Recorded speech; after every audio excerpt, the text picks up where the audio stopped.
नाज़रीन हिते तव्हांखे ब्रेकिंग न्यूज़ ॾियूं। एसटीपी सरबराह डॉक्टर कादर मगसी जी गिरफ़्तारी लाइ पुलिस जा वॾा अटाला अलमदार चौक हैदराबाद पहुची विया आहिनि। अहम ख़बर तव्हांखे ॾियूं पिया नाज़रीन। डॉक्टर कादर मगसी एसटीपी सरबराह जी गिरफ़्तारी लाइ पुलिस अटाला संदसि रिहाइशगाह जे चौतरफ़ गॾु थी विया आहिनि। असां MNN TV सां गुफ़्तगू कई आहे, अचो तव्हांखे ॿुधायूं।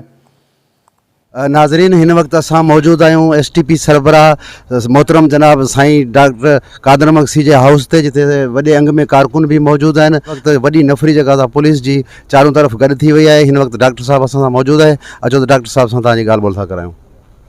जी साईं, ॾिसो हाणे सिलसिलो इहो आहे त ज़ाती त असांजो कंहिंसां अनाथ कोन्हे, हिकिड़ो क़ौमी ॻाल्हि आहे। असां चऊं था त जेको रियाज़ मलिक खे सिंध जूं ज़मीनूं सिंध जे ॻोठनि जूं ज़मीनूं विकिणी तीनवाल करे हुनखे ॾिए पई त इहे हाउसिंग स्कीमूं ठाहे, उहे सिंध जी बर्बादी जूं स्कीमूं आहिनि। ऐं हिकिड़े पासे इहो त तारीख़ी माग खेत क़ब्रिस्तान माण्हुनि जा तबाह थियनि पिया। ॿिए पासे इहो आहे त धारी आबादकारी थींदी, सिंधियुनि जो हक़ हक़मियत हलियो वेंदो, असीं अखिले में तब्दील थी वेंदासीं।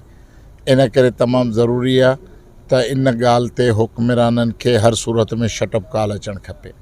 असां उहा शटअप कॉल ॾियण लाइ काल्ह सिंध जा लखा इंसान उते गॾु थियासीं। बिला तफ़रीक़ रंग मज़हब नसल जे सभु माण्हू उते गॾु हुआ। सभिनी गॾिजी चयो त बैरिया टाउन न खपे ऐं हीअ जेका बि ज़्यादती कयो पिया इहा नाक़ाबिले क़बूल आहे। त हाणे उनजो रद्द अमल इहो आहे त उते ॾिठो तव्हां तमाशो थियो। पाण पंहिंजा एजेंट शरपसंद केरु कोन आहे, इहे बहरिया जा जा पुलिस जी मिली भग सां माण्हू आहे जिन इहो केमिकल ॾेई बाहियूं ॾिनियूं। उन्हनि दहशतगर्द जेके बि हुआ उन्हनि खे 2 कलाक छॾियो वियो त उहे सॼी तोड़फोड़ कंदा रहनि ऐं हुननि बिल्कुलु बर्बादी करे रखी। ऐं पोइ हाणे FIR इहो आहे त डॉक्टर कादर मगसी खे गिरफ़्तार करिणो आहे। हींअर जेका सिंध पुलिस हींअर जेको माना क़दम खणे पई गिरफ़्तार करे वई, छा इन सां जेको सिंध जो आवाम सिंध जो शऊर बंदि थी वेंदो? उहो ई नादान आहिनि, इहे ग़लती थियनि। इहे सम्झनि था त डॉक्टर कादर मगसी खे बंदि कयो, ॾिठो त कल्ह मूंखे तकीरो करणु कोन ॾिनो।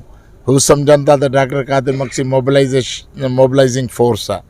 माण्हुनि सां ॻाल्हाए थो, माण्हुनि सां मुखातिबु थिए थो, माण्हुनि में जोश वधे थो, जज़्बो वधे थो। इन करे इहा शरारत करे शइ लहणी मुंहिंजी तकलीफ़ करणु कोन ॾिनो मूंखे।